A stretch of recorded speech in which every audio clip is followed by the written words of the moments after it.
Assalomu alaykum hurmatli kuzatuvchilar. Bugun sizlar bilan homilador ayollar tut iste'mol qilishi mumkinmi yoki yo'q shu haqida gaplashib o'tamiz.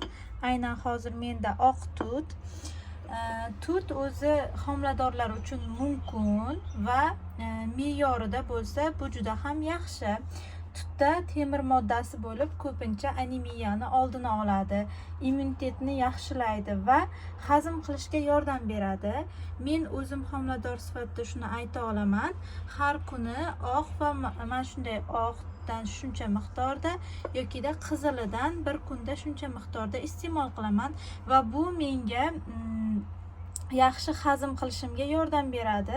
Bilasizlarki, ko'plab homiladorlarda ich qotish muammosi yuzaga keladi va aynan bu ich qotishi ularni bezovta qilganda tutdan foydalanishsa juda ham foydali hisoblanadi. Faqatgina me'yor bilan, me'yordan oshganda ich ketib qolishi mumkin. Bir piyola yoki tarelkada mana shunday oz miqdorda yaxshilab tozalangan holda, mana yaxshi pishganlaridan iste'mol qilinadi.